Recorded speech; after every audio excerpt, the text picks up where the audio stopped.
Bonjour et bienvenue au podcast Performer autrement au quotidien, le podcast où l'on jase la performance qui revitalise plutôt que de celle qui épuise. Alors tout d'abord, je veux vous dire un grand merci. Vous êtes plusieurs à nous parler sur les réseaux sociaux. Je veux remercier Pierre qui dit super, Sunita qui nous dit félicitations. Alors continuez à le faire, ça fait vraiment plaisir et n'hésitez pas non plus à aller mettre des commentaires sur YouTube puisque c'est une façon de faire rayonner le podcast Performer autrement au quotidien. Si ça résonne en vous et ça fait bien débuter votre semaine, n'hésitez pas à le partager à d'autres personnes qui pourraient eux aussi bien débuter leur semaine, autrement dit. Alors, je suis Hélène Savignac, entrepreneur et votre animatrice aujourd'hui et j'ai l'immense honneur de recevoir Natacha Lagarros directement de Aix-en-Provence pour jaser de la haute performance au courage de suivre sa voie.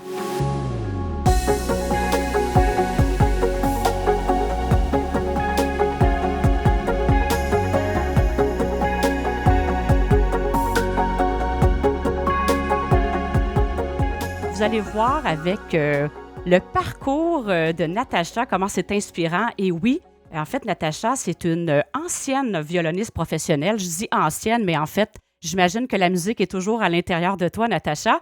Et une naturopathe diplômée et auteure du best-seller Mon coach naturo. Alors, Natacha, c'est une coach en super nutrition et vie naturelle et une web entrepreneur. Alors, Natacha, évidemment, tu vas avoir l'occasion de nous en parler un petit peu plus en détail dans l'épisode d'aujourd'hui, mais tu assistes les gens à vivre à 100% leur potentiel physique et mental.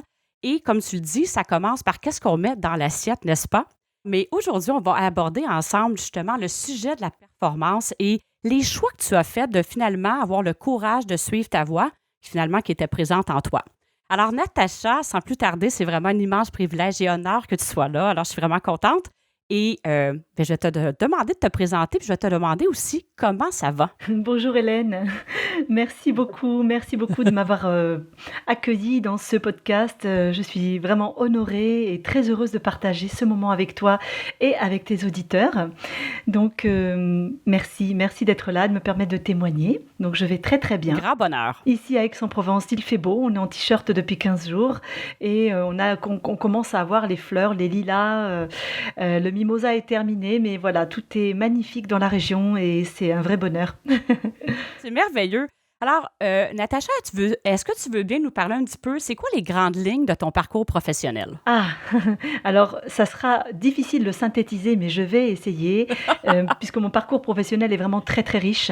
Il a démarré par la musique, qui était une vraie passion, puisqu'au départ j'étais violoniste classique et c'est vraiment quelque chose qui est venu de mes tripes depuis tout bébé. J'ai demandé vraiment concrètement, même avec beaucoup de force à ma maman à l'époque, d'être violoniste à 3 ans et demi. J'ai dû attendre jusqu'à 8 ans et demi avant de commencer. Je précise ça paraît un détail, mais c'était pour dire à quel point pendant 5 ans et demi, ça ne m'a pas lâchée étant toute petite. Et j'ai vécu 23 ans de bonheur avec le violon, avec la musique. C'était même une passion avec tout ce que ça comporte, c'est-à-dire d'investissement total, même déraisonné, puisque j'ai même pas passé mon bac. Le bac, je ne sais pas chez vous au Québec comment c'est, mais chez nous en France, c'est le premier diplôme qu'on a en fin d'études. Eh bien, j'ai arrêté mes études vers l'âge de 14 ans. Enfin, quand je dis arrêter, j'ai continué à me cultiver toute seule et à faire des cours aussi par correspondance, mais j'ai dédié ma vie vraiment au violon, comme énormément d'artistes de haut niveau. C'était 6 heures, 7 heures de violon par jour, plus la musique de chambre, l'orchestre, etc. Donc, c'était un vrai sacerdoce, exactement comme les sportifs de haut niveau. Et ça m'a amené énormément de sens. Vous savez, tu sais, le sens vraiment où tu ne te poses pas la question du sens. Voilà, j'aurais donné ma vie pour le violon à l'époque. et donc, ça m'a animée, ça m'a nourrie, ça m'a guidée. Je pense même que le violon m'a sauvé la vie, probablement. Et jusqu'à, pendant 23 ans. Et puis, parallèlement à cela, j'avais quelque chose de très fort en moi dans ma vie, c'était l'art de vivre naturellement, comme m'avait transmis ma mère depuis que je suis bébé.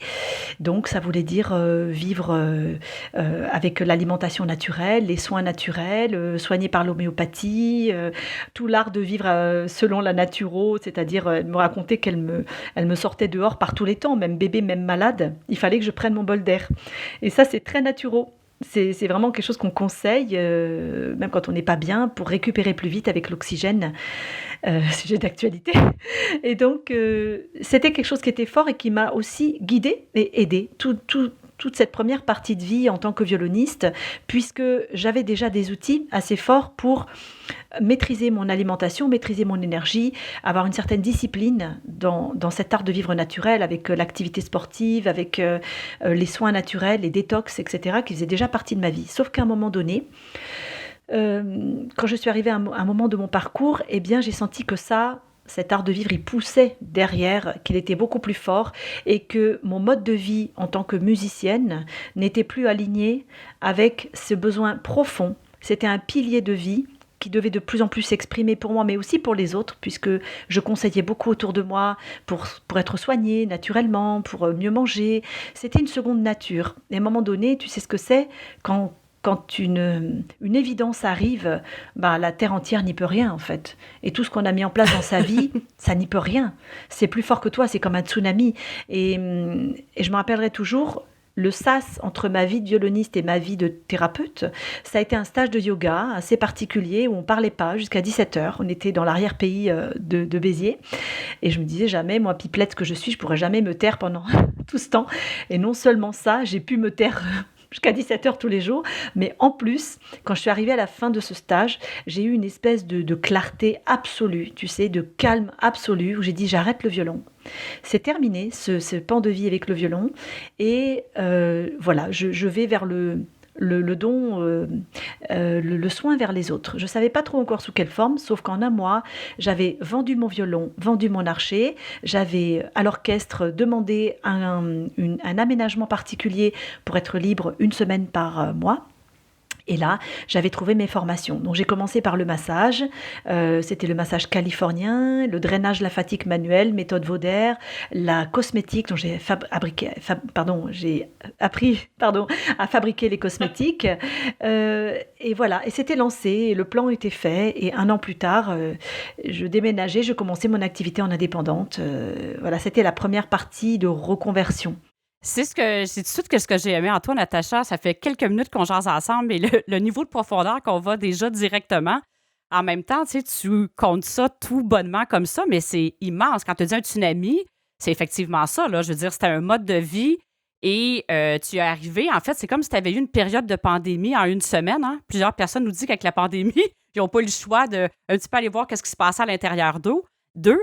Et à l'intérieur de cette semaine-là de yoga où tu as été plus en silence, tu as eu la clarté, mais est-ce que tu pourrais dire que cette clarté-là a fait peur à un certain moment? Tu sais, je veux dire, c'est un choix là, de dire je vends le violon, c'est un gros choix en même temps. La clarté était là, mais comment as-tu vécu ça, justement, le fait de dire ce passage-là? Est-ce que tu as eu des peurs qui se sont joints avec ça? Il y a une clarté qui est là, mais après ça, le quotidien vient nous rattraper. Comment tu as vécu ça, cette transition-là? Ah, alors oui, il y a eu des peurs, mais par contre, le passage entre cette passion du violon, qui était vraiment, je précise, une passion vraiment très forte, hein, c'était ma raison de vivre, c'était comme un amour qui se termine en fait. Vraiment, je l'ai vraiment vécu comme ça. Et quelque part, ça va peut-être choquer certaines personnes, mais quand j'ai arrêté le violon, je l'ai vécu comme une sortie de prison. Vraiment, parce qu'il y avait... quand on est artiste à ce niveau-là, puisque j'ai eu mon premier prix au Conservatoire national supérieur de Paris, donc je ne pouvais pas aller plus haut en France, donc c'était vraiment, j'avais un très haut niveau. Il y a à la fois des joies et des états intenses qu'on ne peut connaître quand on est en fait dans cet excès et dans cet excès de performance et de cette abnégation dans l'art. Mais il y a aussi le revers de la médaille. C'est-à-dire que moi, depuis toute petite, c'était des heures et des heures de violon et mon identité était associée au violon. C'est-à-dire que si je jouais mal, je ne valais plus rien. Et ça, c'était aussi l'éducation musicale que j'ai reçue. C'est beaucoup comme ça en France, beaucoup moins en Russie, aux États-Unis. Mais en tout cas, moi, j'ai reçu cette éducation-là d'extrême performance où il faut jouer tous les jours, minimum 2 à 3 heures par jour. Si tu n'as pas ce rythme-là, tu perds ton niveau extrêmement rapidement. Et ça, c'est pas acceptable mentalement, mais aussi intrinsèquement au niveau de ton identité d'artiste. Donc, et je n'ai pas eu d'adolescence.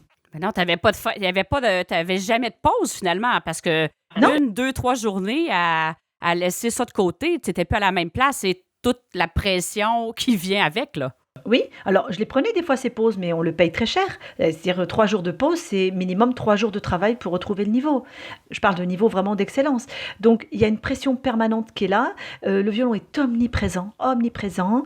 Et puis, comment dire, c'est magnifique et à la fois, il y a vraiment un mariage, mais vraiment de l'ordre patriarcal avec le violon. C'est vraiment lui qui guide ta vie et tu dois te soumettre à ce rythme.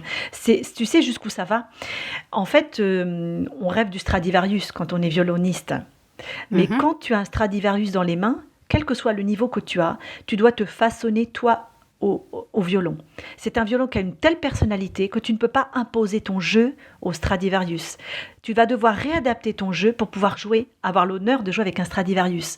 Donc, c'est une vie, d'ailleurs, je vois la vie des musiciens, il y avait ça aussi qui jouait. J'ai fait beaucoup d'orchestres, l'orchestre du Capitole de Toulouse, l'orchestre de Radio France, j'ai joué en soliste aussi, mais je voyais bien, comment dire, que tous ces solistes avec lesquels j'ai joué, tous ces grands chefs d'orchestre avec lesquels j'ai eu la chance de travailler, il y avait quelque chose d'un peu foufou quand même chez eux, il y avait quelque chose de pas équilibré, il y avait quelque chose de grandiose, d'une admiration. C'est des gens qui te font lever les poils dessus des bras quand tu joues, hein, qui t'amènent vers des émotions rares. Et en même temps, quand tu les vois en tant qu'humain, tu te dis, ben moi, j'aspire peut-être pas à ça en fait, à cette vie-là. Et à un moment donné, j'ai eu Mais besoin c'est vraiment la haute performance au sacrifice d'une des sphères de la vie. C'est complètement. pas.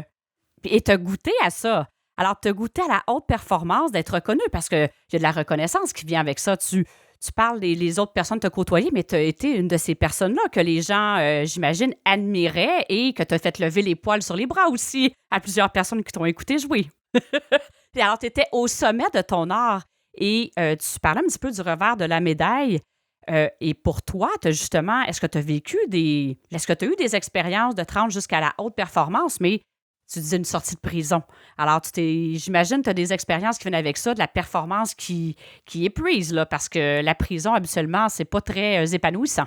Ah bah oui, tout à fait. La haute performance à ce niveau-là, en tout cas moi dans mon art, ceci dit, je vais être très honnête, j'ai été façonnée à cette haute performance que j'ai reproduit après et que j'ai tendance à reproduire aujourd'hui.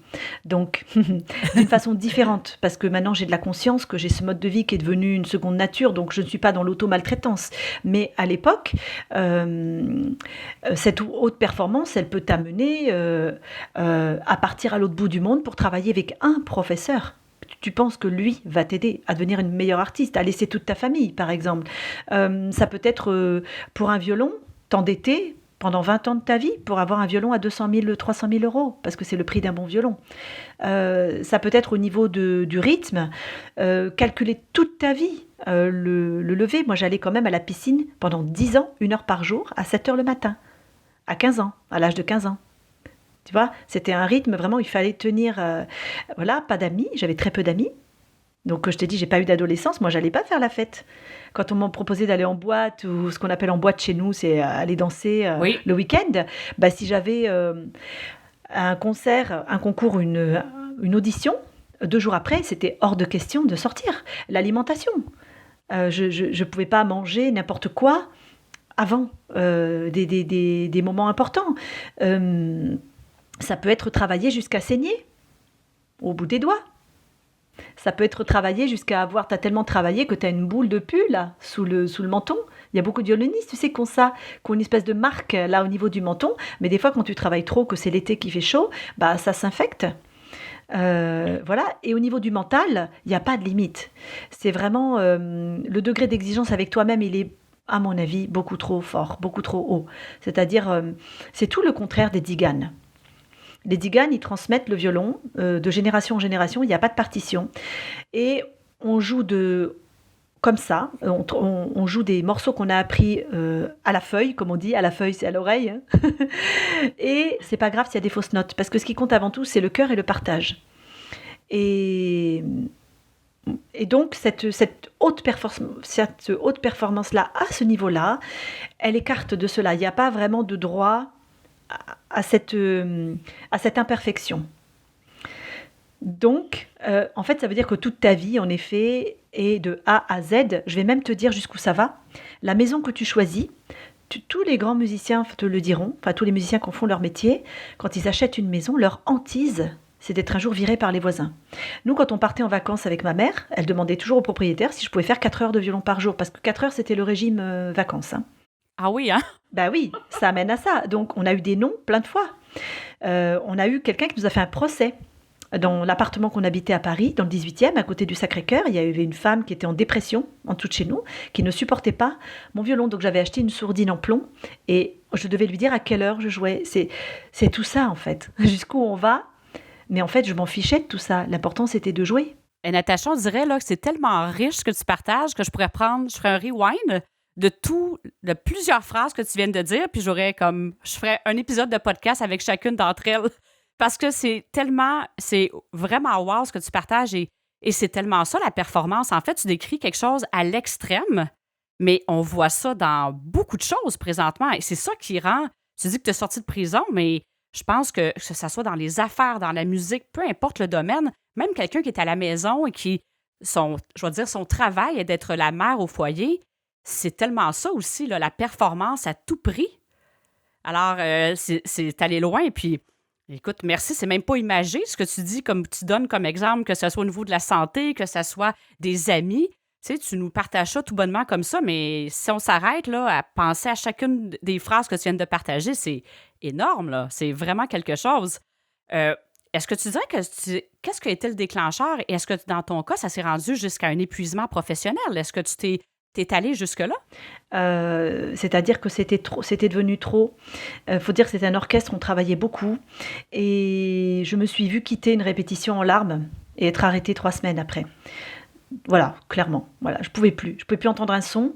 Et je me rappelle aussi ce qui a été le déclencheur du trop-plein de la goutte de trop. C'était un opéra de Wagner qu'on faisait en fosse. Tu sais, dans la fosse, les Wagner, tu as l'orchestre dans la fosse. Et c'est des opéras... OK, t'es pas à la vue, hein? C'est ça, t'es pas à la vue des gens. T'es vraiment en dessous de la scène. Pas de lumière. Tu as toute petite lumière sur le pupitre, donc c'est très charmant de la salle. Par contre, quand tu es dans la fosse, que tu as les cuivres derrière, dans les oreilles, parce que Wagner, ça envoie. Hein. Tu as les cuivres à fond, les instruments, les percussions et tout. Et c'est des opéras qui duraient 6 heures. 6 heures dans la fosse comme ça. Et là, j'ai craqué. C'était la goutte de trop et... Voilà, c'était la musique trop exploitée à un moment donné. Voilà, il y avait trop d'exploitation de mon potentiel et je n'y arrivais plus. Et puis je pense que, en fait, le burn-out est quelque chose de très positif. Ça va peut-être choquer ce que je vais dire, mais moi, en tant que naturopathe, quand j'ai une cliente qui craque, je me dis enfin. Elle va poser sa valise. Son corps l'a mis en mode sauvegarde. Donc on est tranquille, on va pouvoir travailler sur autre chose. Et le burn-out, en fait, est un signe extrêmement fort que tu n'es plus aligné. Ces opéras de Wagner, je pense que j'aurais été transcendée de les faire 5 ans avant. Mais là, avec, comme je te disais, cette espèce de tu sais, c'est comme les 2 océans. Tu sais, il y a 2 océans dans le monde qui ne se rencontrent pas. Donc tu as un côté bleu clair et un côté bleu foncé. Je me rappelle plus où c'est dans le monde. C'est très beau. On a vu des photos.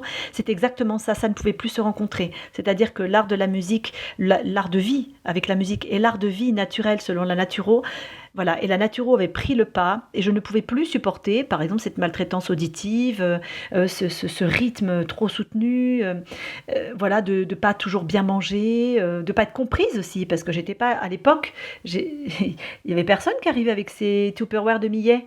J'étais la seule arrivée avec mon millet dans mes petites boîtes, mes petites graines de courge et tout, on me rigolait au nez. Maintenant, les jeunes des orchestres font ça. Mais à l'époque, j'étais novatrice. Donc assez aussi, bon, j'étais aimée, hein, j'ai toujours été aimée, mais on se moquait de moi et j'en souffrais un peu, tu vois.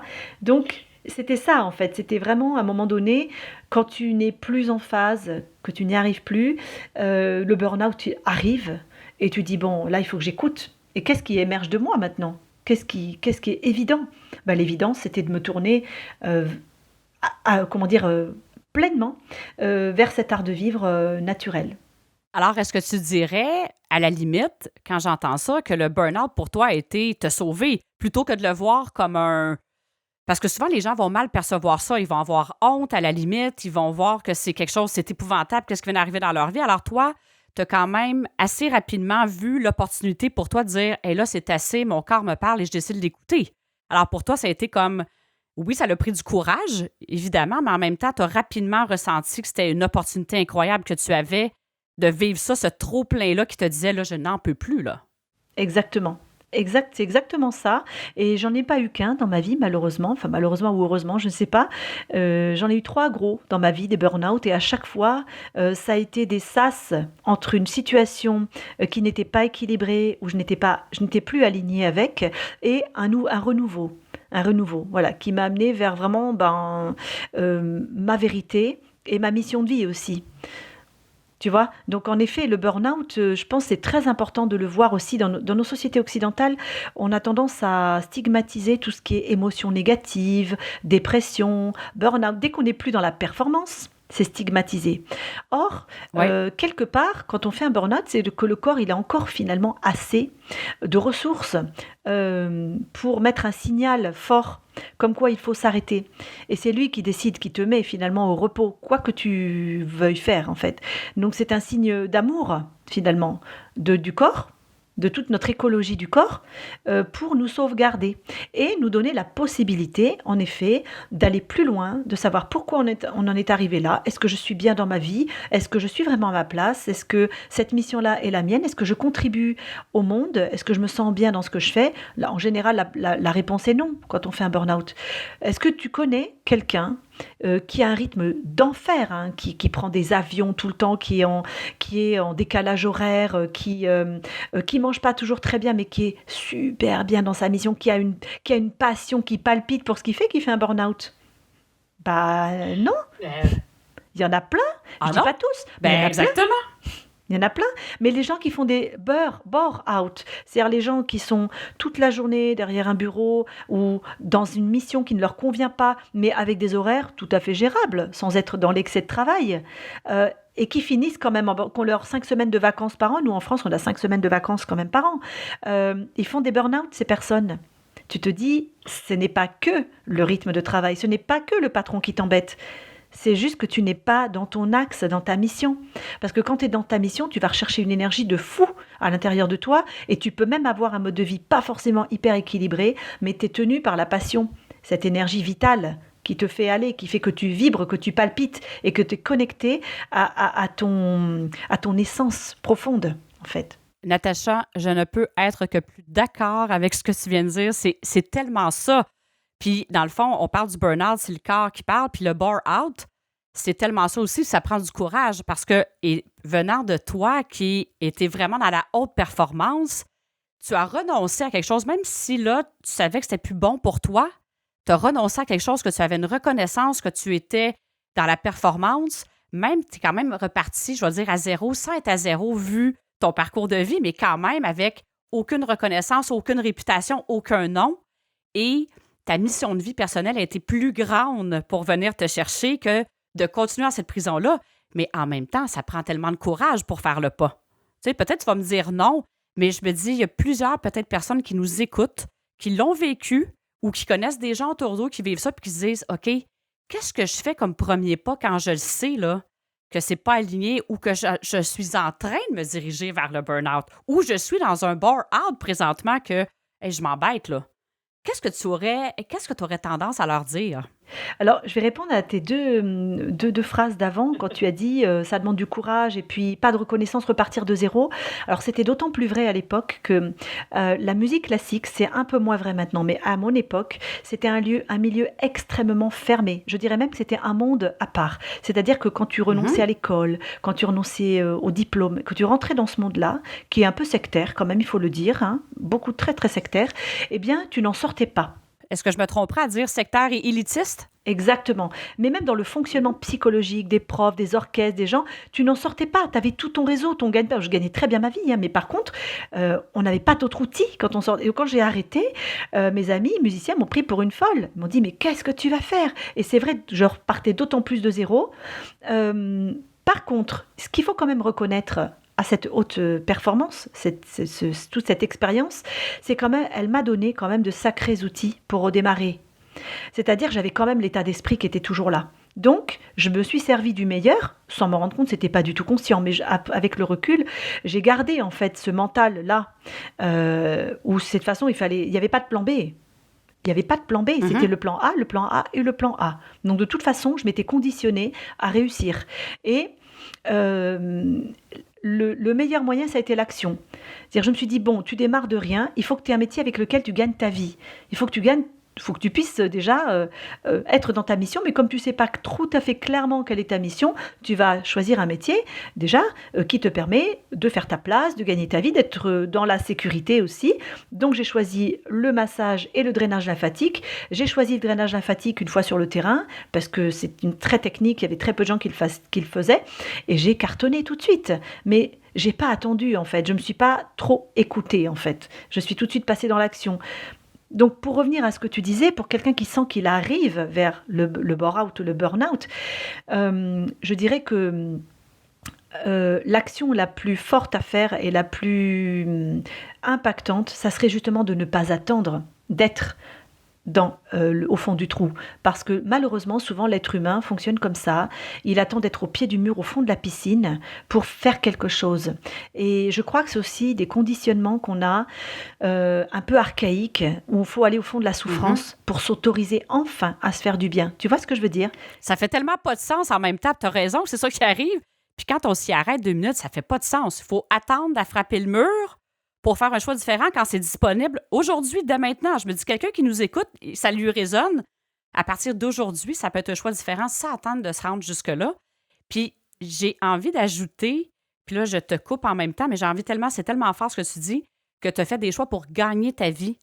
Puis en même temps, est-ce que je me tromperais qu'aujourd'hui, tu n'es plus dans gagner ta vie, tu es à être tout simplement qui tu es. Quand tu as dit d'aller connecter à ton essence, actuellement, avec ce que tu fais, c'est tout à fait aligné avec ton essence. Alors, tu n'es plus en train de gagner ta vie. En fait, tu t'amuses dans l'extension de toi plutôt qu'avant. Toute ta valorisation était, par exemple, dans un instrument de musique. Tandis que là, je vais dire ça comme ça, la valorisation, tu es tout simplement connecté à qui tu es et c'est ça qui émane, c'est ça que les gens ressentent. Et de là, il y a comme une rétribution monétaire qui est là, bien sûr, parce que tu as différents services que tu offres, mais est-ce que c'est juste de dire ça, que tu n'es plus vraiment dans gagner ta vie, te battre pour gagner ta vie que d'être qui tu es tout simplement? Ah, mais complètement. Mais là, tu touches un point très important qui est complètement relié au burn-out. Parce que la plupart des gens qui font un burn-out, en effet, gagnent leur vie, sont vraiment souvent dans le il faut que, je dois et les peurs. Donc, ce qui emmène à aller vers un travail où on va trop donner de soi aussi, parce qu'on a peur aussi, on a peur de décevoir, on a peur d'être la première personne de la charrette de licenciement, on a peur de... Donc, on va se surinvestir ou voilà, donner d'une façon disproportionnée.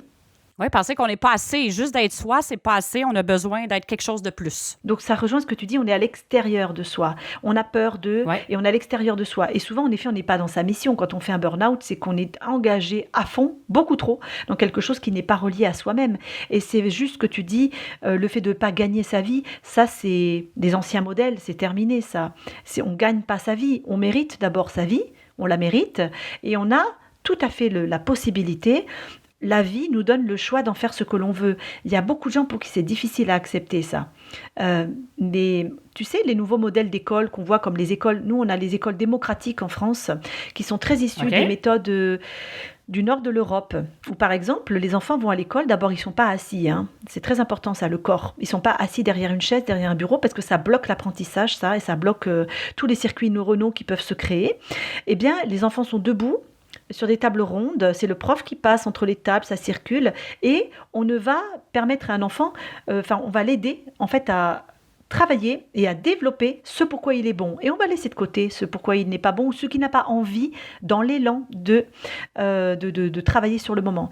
Et pourquoi j'en viens là, c'est que ça amène une toute autre attitude face au travail plus tard. C'est-à-dire qu'en effet, ces personnes-là qui ont été formées de cette façon-là, elles ne sont pas dans « Oh là, j'ai terminé mes études, maintenant il faut que je trouve un job, il faut absolument que je paye mes factures, je veux acheter ma maison dans un » et se prendre dans tout un système qui est étouffant, qui peut être étouffant en tout cas au bout d'un moment, mais c'est voilà dans quoi je me sens rayonner et le reste arrive complètement par effet de conséquence. L'argent arrive par effet de conséquence. Et ça, je peux vraiment témoigner parce que j'ai beaucoup bougé dans ma vie et je n'ai pas fait que cette transition-là, parce que tu penses bien, pour arriver du violon jusqu'à aujourd'hui coach, infopreneuse, donc je travaille tout en ligne, je suis passée par plein d'étapes, plusieurs reconversions, plusieurs ajustements. J'ai déménagé je ne sais combien de fois dans ma vie, j'ai eu 47 maisons dans ma vie quand même, hein. Donc, les sas d'insécurité oui, où j'ai dû couper et recommencer, il y en a eu et il y en aura encore. C'est comme ça. Mais, quand c'est guidé par la flamme, vraiment, ce pourquoi tu es persuadé que tu dois faire et que tu dois être, je peux garantir aux auditeurs qui nous écoutent que on n'est pas mis en insécurité. La vie nous soutient et j'ai toujours eu un toit, de quoi manger, des amis, de l'argent. Je n'ai jamais été mise en insécurité en fait. Il y a toujours eu même des fois des surprises pour financer un projet où j'avais pas les moyens de financer. Et ben l'argent est arrivé parce que c'était tellement fort que comme tout est énergie finalement, et ça il faut vraiment qu'on travaille beaucoup plus là-dessus même chez les jeunes pour comprendre que tout est énergie. Eh bien cette espèce d'élan puissant intérieur emmène une attitude différente et cette attitude emmène des expériences différentes dans la vie, des rencontres différentes qui vont nourrir notre projet. Natacha, il faut que je fasse une pause. C'est tellement beau. C'est tellement ça l'essence de Performer autrement. Tu le décris tellement bien. C'est vraiment magnifique et c'est tellement ça de rayonner dans toute sa splendeur. Et c'est vrai que ça pourrait être interprété de plein de façons. Tu sais, je regarde les gens dans le monde des affaires, l'énergie. Ah, que c'est ça l'énergie? Mais c'est ça. C'est vraiment ça l'énergie. Et en fait, c'est l'énergie de l'univers, là. L'univers est là pour nous. Les ressources se présentent quand on est aligné avec qui on est. Mais c'est tellement pas la programmation qu'on a eue. C'est pas la programmation qu'on a eue et ça peut faire peur. Mais il s'agit, et la seule chose, en fait, c'est de vivre l'expérience. Tu l'as vu à travers les maisons, tu l'as vu à travers... Et à chaque fois, tu n'as jamais été devant rien. Les ressources se sont toujours présentées, mais tu ne pouvais pas le savoir avec ta tête. C'était impossible à prévoir qu'est-ce qui s'est présenté. C'était là, c'était aligné et ça l'arrive. Et c'est vraiment ça, que ce soit l'abondance financière, l'abondance d'idées, de relations, c'est le résultat de l'alignement que les gens vont ressentir et ça se présente. Alors, je sais tellement que moi qui ai été dans ma tête pendant des années, là, j'aurais entendu ça et j'aurais dit hey, c'est quoi cette affaire-là? Là? C'est une secte, c'est de quoi qu'ils parlent? Mais il faut le vivre pour vraiment vivre des expériences qu'on a qui vont appeler de la synchronicité, peu importe, mais c'est vraiment ça qui arrive. Et c'est tellement beau comment tu le décris. Je trouve ça vraiment magnifique. Alors, je voulais faire une pause par rapport de dire c'est tellement ça, cette connexion-là à soi et là, tu as tellement des beaux exemples que quelqu'un pourrait entendre ça 47 fois déménager, c'est épouvantable. Mais non, quand on est bien partout. C'est pas relié à l'attachement à une maison. Complètement. Par exemple. Complètement, oui. C'est complètement ça. C'est-à-dire que pour moi, le but était le plus important et tout ce qui avait trait autour de ce but, c'est-à-dire le lieu de vie, l'endroit, les moyens de vivre, c'était vraiment secondaire puisque ça, de toute façon, c'était au service du projet. Et là, dis-moi, tu parles des différentes étapes et est-ce que tu dirais comme un des éléments, peut-être le déclencheur, évidemment, que là, ton corps t'a parlé fortement, tu n'étais plus capable. Et je reviens sur l'idée de quelqu'un que ça résonne et nous écoute parler ce matin. Toi, est-ce que tu dirais que le moment d'arrêt en yoga a été vraiment un moment où la clarté est arrivée? Y a-t-il d'autres éléments, d'autres moments forts comme ça où tu as reçu une clarté par rapport à ta raison d'être personnelle? Y a-t-il d'autres moments comme ça que tu as eu, que la clarté est devenue très, très forte en toi et en fait, ça te guidait sur où tu t'en allais pour les prochaines étapes? Est-ce qu'il y a eu d'autres éléments ou ressources qui t'ont assisté à voir plus clair? Oui, tout à fait. Alors, curieusement, ça a toujours été en lien avec l'humain, avec des gens. Par exemple, le yoga, on était en groupe et bon, j'étais guidée par deux superbes profs, des femmes extraordinaires. Puis il y avait un groupe, très joli groupe. Et j'ai d'autres images qui me viennent comme ça, comme par exemple quand j'ai enfin accepté de faire mes études de naturopathie, parce que je me vivais un peu comme naturopathe depuis toujours, mais je n'osais pas faire la formation parce que pour moi, c'était un peu inaccessible. C'était comme faire un peu médecine, tu sais, c'était vraiment le Graal. Et je n'y arrivais pas trop à sauter le pas. Et lors de mon deuxième burn-out, je me rappelle, j'avais fait une petite année sabbatique dans laquelle j'ai pas du tout respecté le sabbat. Je sais pas comment on peut dire, mais en tout cas, j'ai pas du tout respecté le repos. Et du coup, je m'étais mise à fond dans un projet d'ouvrir une boutique à Nantes, qui est une très jolie ville en France. Et je voulais ouvrir une boutique. Ça n'existait pas trop à l'époque, mais c'était une boutique polyvalente où il y aurait eu des ateliers, où il y aurait eu des thérapeutes qui venaient, où en même temps je vendais des produits et je m'étais épuisée dans ce projet-là. Et à la fin du projet qui n'a pas abouti, c'était rare que j'aboutisse pas un projet, j'étais là un peu désœuvrée et j'ai un ami qui m'a appelée comme ça, qui me connaissait depuis des années, qui m'a dit « Mais Natacha, je te dis depuis toujours que tu es faite pour être naturopathe. Eh bien écoute, la formation a commencé, c'est ailleurs, dans le sud de la France, et figure-toi que l'école a perdu la liste d'attente. D'habitude, il y a une liste d'attente d'1 an. Ils ont perdu la liste d'attente, donc il nous manque 3 personnes pour finir la formation. » Et c'était magnifique. Et là, ça a été comme, tu sais, un petit peu comme quelque chose qui a mûri dans l'ombre, que tu n'as pas vraiment perçu, et le rideau s'ouvre. Et là, c'est ça. Mais bien sûr, en 2 jours, j'avais résilié mon bail. J'étais allée faire le premier module, comme ça, j'avais fait l'aller-retour. J'avais résilié mon studio à l'époque, et j'avais trouvé un petit studio, tu vois, comme je te dis, comme la vie est juste. Je ne savais même pas comment j'allais financer ma formation. J'avais trouvé un petit studio sur Hyères, qu'on loue de façon saisonnière, pas cher du tout, au bord de la mer. J'étais très contente. Et puis, est arrivé... j'avais perdu mon papa quelques mois avant. Et en fait, ils avaient oublié dans la paperasse l'assurance vie. Et donc, avec mes 3 demi-frères, on a eu la bonne surprise d'avoir une belle petite somme qui nous est arrivée à chacun et qui m'a permis de solder en une fois la formation et encore d'avoir de quoi vivre pour 1 an. Donc, voilà, pour te dire ces espèces de prises de conscience, d'alignement, tu sais, le puzzle qui se met en place tout d'un coup, et ça s'est souvent fait avec le contact humain, mais que j'ai su écouter. C'est comme si l'univers me donnait un message en passant par quelqu'un. Tu t'es rendu disponible aux ressources, finalement.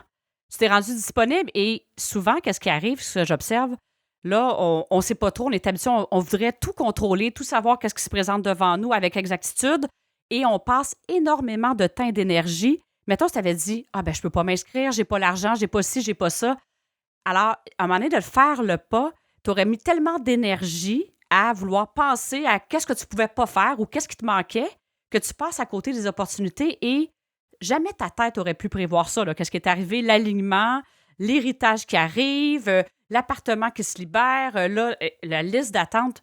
C'est impossible de penser à tout ça, impossible. Et ça s'est présenté. Alors, j'écoute parler, puis j'ai plein de frissons quand tu partages tes expériences, parce que c'est vraiment ça. C'est de faire le pas qui peut être peut-être inconfortable, mais en même temps, là, plus tu vis d'expériences comme ça, plus j'imagine que tu sais que quand tu fais ce petit pas-là qui peut avoir l'impression d'être dans le vide, tu le sais que ça va être là quand c'est en alignement avec toi, tu le sais que les ressources vont être là, et surtout que tu as l'état d'être pour être en ouverture, pour les voir et les accueillir. Effectivement, ça passe par des gens. Exactement. Et tu vois, je reviens à cette question qui m'a vraiment interpellée quand tu as dit qu'est-ce que tu dirais aux auditeurs qui sont avant de craquer, qui sentent que ça va pas. C'est vraiment, voilà, changer d'attitude et se concentrer juste sur l'objectif, le but, ce qui les fait vibrer. Le reste va se faire. Le reste va se faire et sortir du contrôle. Tu viens très bien, tu l'as exprimé magnifiquement. C'est-à-dire que... Tu vois, j'en prends conscience même en partageant tout ça avec toi aujourd'hui. C'est magnifique, je te remercie parce que je prends conscience que toute ma vie a été guidée par des envies très fortes, des besoins très forts de réaliser quelque chose qui était en moi, de puissant. Mais je n'ai jamais attendu d'avoir les moyens ou d'avoir, les conditions pour le faire. J'ai forcé la vie à me donner les conditions. C'est-à-dire, moi, j'ai dit ça, je veux le faire. Eh bien, je sais que je vais y arriver.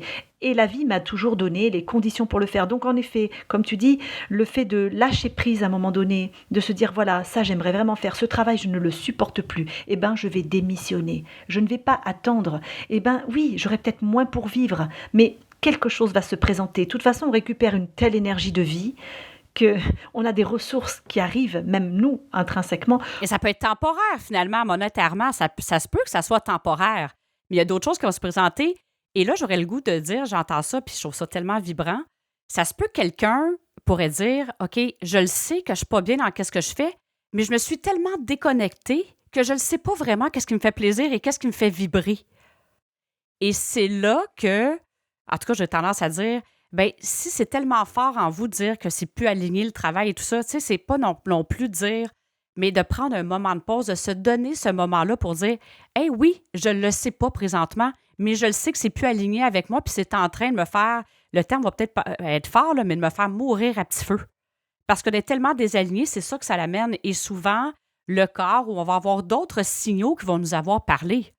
Et en même temps, des fois, quelqu'un va dire, ben, il est peut-être encore plus le temps que je m'arrête si je ne sais pas qu'est-ce qui me fait plaisir et je ne sais pas qu'est-ce qui est à l'intérieur de moi parce que j'ai la profonde certitude que chaque être humain a quelque chose d'unique à offrir et à partager. Et pour un paquet de raisons, des fois, qui fait partie de notre cheminement de vie, puis c'est magnifique en même temps, on s'en désaligne, on s'en déconnecte. Et c'est ça qui crée beaucoup de déséquilibre. C'est tellement ce que tu partages aujourd'hui qui, en fait, t'est arrivé. Même si tu étais dans une passion, à un moment donné, c'était comme il y avait quelque chose de plus fort en toi qui t'interpellait et que pas l'avoir écouté, je ne sais pas où tu serais rendu où finalement, mais là, tu as eu des expériences de vie tellement enrichissantes. Mais tout ça pour dire que même si on ne le sait pas encore, qu'est-ce qui nous fait réellement vibrer, de faire le pas, d'enlever la lourdeur qui nous empêche de le voir, ça peut être un pas aussi. Complètement. Et c'est vrai ce que tu dis, parce qu'il y a beaucoup de personnes qui, quand elles arrivent à l'épuisement, en fait, elles ne savent même plus qui elles sont. Elles sont dans un tel brouillard émotionnel, physique, psychique, mental, qu'en fait, elles ne savent plus. En effet, elles sont épuisées sur tous les plans. Mais rien que cet état-là justifie de couper, en fait, avec le processus, qui est un processus destructeur quand même, de ne pas se respecter à ce point-là, de continuer à aller sur cette pente-là. En effet, il n'y a pas besoin de sentir une mission claire pour vouloir changer de vie ou remettre à plat nos priorités de vie et aller vers sa mission. La mission, elle vient petit à petit, même si, comme tu dis, on n'est pas apte à la ressentir, à la voir clairement. D'abord, il y a plein d'outils qui aident, mais on ne peut y arriver que quand on casse le processus et qu'on se met au repos sur tous les plans, hein, je dis bien, et qu'on laisse de l'espace. Parce que souvent, ces personnes-là n'ont plus d'espace pour ça. Donc, on laisse de l'espace avec du temps, voilà. On prend le temps, on fait des tableaux de visualisation, on va à des ateliers de mission de vie, on va glaner comme ça, on se rappelle sur un carnet ce qui nous est vibré quand on était petit. Il y a plein de choses qui peuvent amener à la retrouver, cette mission. Puis en même temps, toi, et dans ton cas, c'est vraiment un ami qui, pour lui, c'était tellement évident. Puis des fois, c'est drôle, hein? C'est plus évident pour les gens à l'extérieur de nous. On est des fois dans une bulle et c'est super évident pour les gens à l'extérieur de nous. Et il y a une ressource qui est arrivée, qui est un ami personnel qui a dit, ben voyons, Natacha, c'est clair que c'est ça. Et ça l'a connecté en toi et tu as eu l'ouverture pour le voir sans juger puis de dire, ça me parle vraiment, là. Alors, c'est vraiment beau ce que tu partages et tu l'as nommé, puis je trouve ça important de peut-être de faire une petite synthèse entre comment tu te sentais maintenant, mettons, si je te prends le Natacha qui sort de prison, et aujourd'hui, comment tu te sens? Qu'est-ce que tu dirais que sont les principales différences? Tu as touché un petit peu tout à l'heure en disant, OK, peut-être que temporairement, en changement d'activité professionnelle, on peut avoir temporairement l'argent qui est moins là, mais ça serait quoi? Puis là, tu as dit, ça m'a amené tellement dans une autre énergie. Qu'est-ce que tu dirais les principales différences entre comment tu te sentais avant et comment tu te sens maintenant? Ah, c'est une question très profonde, hein. Oui.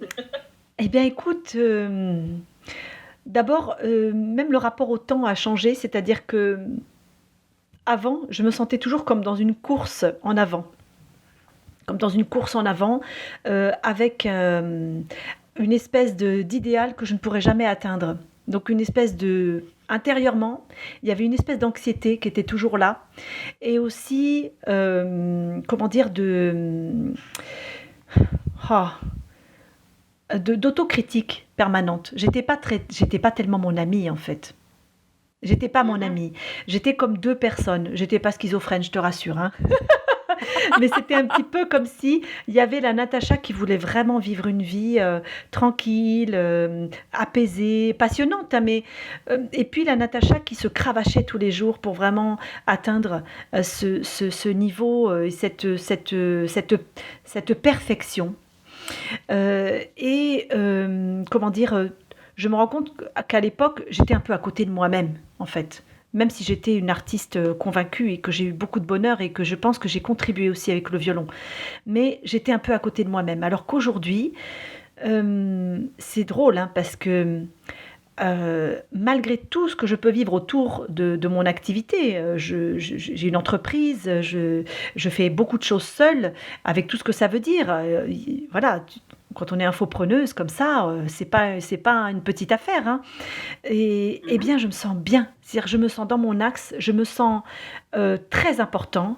Je me sens libre, d'une liberté totale. C'est-à-dire que j'ai cette créativité que je peux mettre dans tous mes contenus, la direction que je veux donner à ma mission de vie, elle peut prendre des directions différentes. Je sens que j'ai un champ devant moi qui est illimité, mais que je peux activer quand je le souhaite. C'est vraiment cette sensation à la fois de pouvoir sur ma vie, de liberté et d'alignement. C'est un mot qu'on utilise énormément, mais il parle tellement bien. Je me sens complètement connectée à moi. Tout ce que je fais, je l'ai décidé, je me sens bien avec, en harmonie. Et maintenant, chose que je ne pouvais pas faire avant, je peux renoncer à certaines choses, dire non à certaines choses. C'est très fort, ça. C'est très, très fort là, d'être capable de dire non sans se sentir coupable, sans se sentir mal, sans avoir peur de décevoir, sans penser qu'on n'est pas en train de performer. C'est puissant, là. C'est exactement ça. C'est exactement ça. Et là, je sens que je peux rester dans cet état-là toute ma vie. Alors qu'à l'époque, je savais très bien qu'à un moment donné, ça ne pourrait pas tenir parce qu'il y avait quelque chose d'artificiel. Alors que là, ma vie, elle est reliée, elle est designée par moi, en fait. Et elle est reliée à mon être profond. Donc ça peut durer comme ça 400 vies. Est-ce que je pourrais dire en une phrase que ça me fait penser que tu es partie de l'énergie de la survie pour accueillir l'énergie de la vie, tout simplement? Oh bah, t'as tout résumé. Tu es un peu psy, toi, dis-moi. Mais c'est tellement facile d'échanger avec toi, Natacha, parce que justement, les premières fois que j'ai parlé avec toi, ça l'a tout de suite, en fait, connecté. Puis c'est vrai que c'est un mot qu'on peut utiliser à toute sauce, mais c'est réellement ça parce que, et c'est toute la même chose que peu importe le secteur d'activité dans lequel on est. Bon, on a parlé de musique, on parle d'entrepreneuriat, mais c'est tellement ça. C'est comme, tu étais à côté de qui tu étais, tu es capable d'obtenir un succès intérieur, tu es allé très haut dans la performance, mais à quel prix? Tandis que là, tu performes sans sacrifier d'autres sphères de ta vie. C'est la liberté, là. Y a-t-il quelque chose de plus puissant que la liberté? De se sentir libre? Je veux dire, il y a pas de mot pour décrire ça, là. C'est un ressenti qui est puissant et effectivement, tu l'as dit, ça conduit à un potentiel illimité. Et tu ne le sais pas, tu peux pas le savoir d'avance, mais tu ressens que c'est illimité et c'est vrai aussi. Et justement, merci tellement pour la profondeur des partages que tu fais. De quelle façon, toi, justement, là, présentement, dans ta vie professionnelle et avec l'entreprise que tu as, que tu contribues à améliorer, en fait, la vie des gens, hein? Tu les amènes à être dans un état maximal, optimal pour performer. Alors, qu'est-ce que tu fais, en fait, dans ta vie de tous les jours?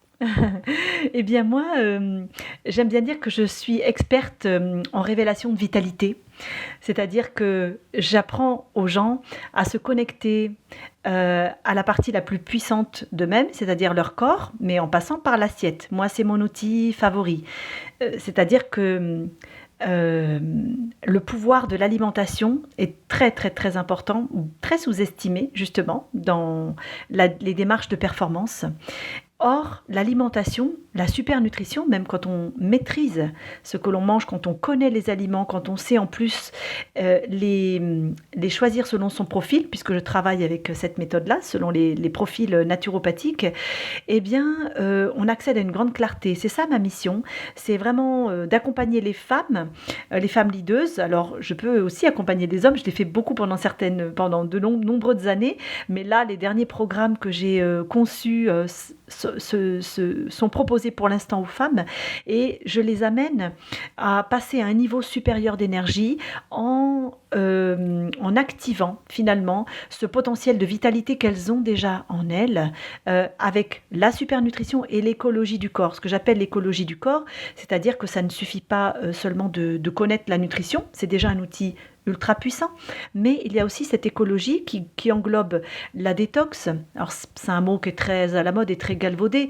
mais la détox c'est quoi? C'est vraiment à l'art de nettoyer le corps régulièrement, plusieurs fois par an, des déchets qu'il accumule, et Dieu sait si aujourd'hui à notre époque il en accumule beaucoup plus qu'autrefois, donc l'art de nettoyer un peu cet intérieur pour que tous les organes nobles travaillent de façon optimale et que ce corps, ce véhicule merveilleux qui nous permet après de concrétiser tous nos rêves, eh bien lui fonctionne de façon optimale. Moi, je suis très dans la matière. J'aimerais que mon rêve, c'est que tous les corps du monde entier, des 7 milliards d'êtres humains, soient sans maladie, performants à l'intérieur, qu'il n'y ait pas de déchets, que les gens sachent manger exactement ce qui leur convient. Et c'est ça ma mission. Donc, ça fit très très bien avec ces femmes qui arrivent souvent épuisées, qui ne savent plus comment Mhm. manger, qui font attention, mais elles ne savent pas. Et en fait, quand tu acquiers cette compétence, parce que c'est une vraie compétence, au même titre que le mindset, que la gestion, etc., pour moi, on devrait l'inclure partout, eh bien, quand tu as cette compétence de savoir te nourrir, savoir mettre de la vitalité dans ton assiette, comment mettre de la vie dans ton assiette, cette vie, elle se retrouve dans ton corps. Et une fois qu'elle est dans ton corps, elle se retrouve dans tes manifestations, hein, donc dans ta performance aussi. Eh bien, elles accèdent à autre chose. Voilà, je dis souvent que la nutrition amène à autre chose, bien au-delà de l'assiette. Et c'est ça ma mission. C'est vraiment, il y a un avant et un après, avec cet art de choyer son corps et de lui faire révéler tout son potentiel avec la super nutrition et cette écologie du corps. Alors, en fait, grâce à ton livre, ça peut être disponible pour les 7 milliards d'êtres humains sur la planète. Il y a des programmes en ligne. Les gens peuvent faire affaire aussi avec toi pour des programmes personnalisés. Tu as des programmes de groupe. Bref, toutes les coordonnées pour te rejoindre vont être dans le descriptif de l'épisode. Et en fait, ça fait peut-être 10 ans que tu es naturopathe, mais officiellement, mais en fait, c'est toute ta vie que tu partages à l'intérieur du livre et à travers les formations et les différentes façons que tu peux assister les gens à être dans un état optimal à partir de la nutrition. Mais évidemment, avec tout ton parcours de vie, tu peux aussi les amener dans d'autres choses. Tu as beaucoup d'expérience à partager pour les assister à prendre conscience de la puissance et la vitalité que chaque personne a à l'intérieur d'elle-même. Alors, c'est vraiment magnifique. Natacha, merci vraiment énormément pour la profondeur, l'authenticité, la spontanéité. Vraiment, j'avais le sentiment, comment dire ça, il n'y a pas de filtre. Et c'est vraiment magnifique et je suis certaine que ça va parler à tellement de gens aujourd'hui, ce qu'on vient de partager. Et merci vraiment, vraiment, vraiment à toi. C'est un honneur pour moi d'avoir eu cette jasette-là avec toi. Euh, on pourrait tellement continuer à jaser. Est-ce que justement, il y a des choses que tu aurais aimé ça ajouter avant qu'on complète l'épisode d'aujourd'hui? Est-ce qu'il y a quelque chose que tu aurais aimé ça partager que je t'ai pas donné l'occasion de partager aux auditeurs? Écoute, ben moi aussi, vraiment, je te remercie pour ce moment partagé parce que tu m'as mise assez à l'aise aussi pour que je puisse parler, comme tu dis, sans filtre, avec authenticité. Tu m'as ouvert le cœur et du coup, voilà, j'ai passé un merveilleux moment avec toi aussi, avec nos auditeurs.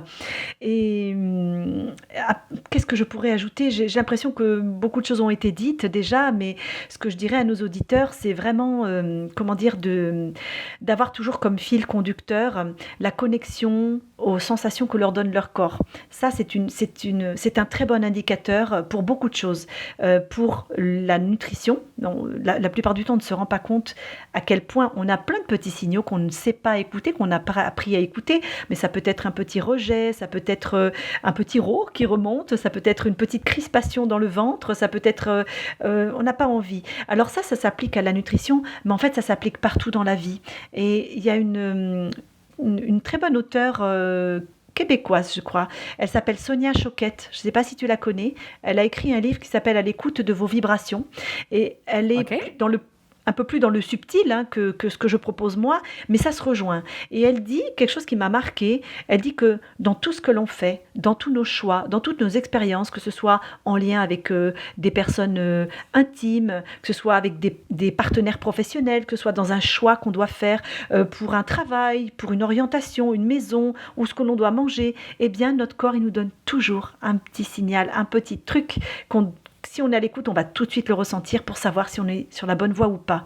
Et c'est ça que j'ajouterais juste pour clôturer tout ça, c'est que ça rejoint ce que tu disais, cet alignement, il passe par une connexion à soi-même, une acceptation, un lien bienveillant avec tous ces petits signaux que nous donne notre corps et qui sont un guide mais fabuleux, qui nous font gagner un temps mais extraordinaire en fait dans la vie. Voilà. C'est tellement beau et c'est une magnifique invitation qu'on envoie effectivement à tous les auditeurs.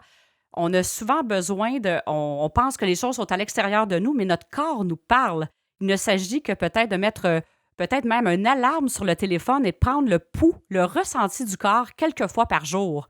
Ça prend 30 secondes. Comment qu'on se sent dans notre corps et c'est un excellent baromètre. C'est accessible en tout temps pour nous donner de l'information puissante sur... En fait, on est tout à fait les créateurs de la suite de notre vie, hein? C'est vrai ce que tu dis. Et je voudrais juste ajouter merci. une dernière petite chose, parce que Oui. du coup, tu me fais penser à quelque chose. J'ai très souvent vu en clientèle des personnes, femmes ou hommes, qui avaient des douleurs dans le corps. Je prends un exemple tout bête, mais un ulcère, ou vraiment le plexus complètement noué depuis 20 ans. Et ces personnes n'en avaient plus conscience tellement ça faisait partie de leur normalité. C'est-à-dire que la tension ou la douleur dans le corps était devenue tellement normale que pour la personne, c'était un état d'être. C'était l'état normal, en fait, de bien-être. C'est-à-dire que tu posais la question à cette personne, est-ce que ça va? Il y a des Est-ce qu'il y a des problématiques au niveau du système digestif? Non, non, tout va bien. Et puis quand tu creuses, tu te rends compte. Et ça, ce qu'on vient de partager à l'instant, j'espère que ça va aider certaines personnes qui nous écoutent à se mettre en conscience avec elles-mêmes et peut-être s'apercevoir qu'il y a des choses qui ne vont pas dans le corps. Et ces choses qui ne vont pas donnent des indications très précieuses sur là où il faut aller pour améliorer, travailler et révéler cette vitalité, ce bien-être en fait. Hein, qu'il y a des personnes qui ne savent pas ce que c'est que le bien-être. Alors, j'ai le goût de te prendre au mot, Natacha, et en fait, nos auditeurs, de vous inviter à aller sur la plateforme de iTunes et de répondre à la question que Natacha vient d'envoyer. Est-ce que vous avez tendance justement à dire en première question, est-ce que tout va bien dans votre corps? Et oui, et juste d'aller au-delà, voir s'il y a une conscience différente qui est là quand vous posez la question au-delà. Alors, j'invite tous les auditeurs à aller commenter sur iTunes, de répondre à cette question-là.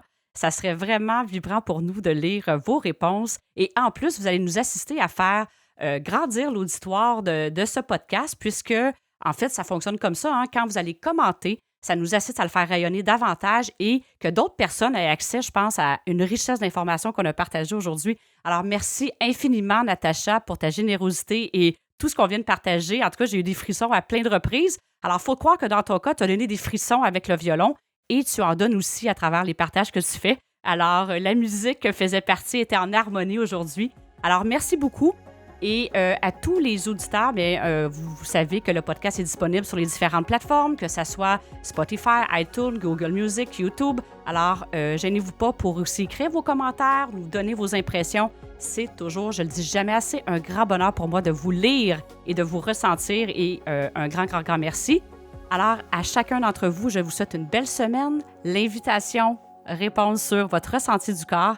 Et merci encore beaucoup, Natacha, d'avoir été là. Merci à tous. Bonne semaine, à bientôt.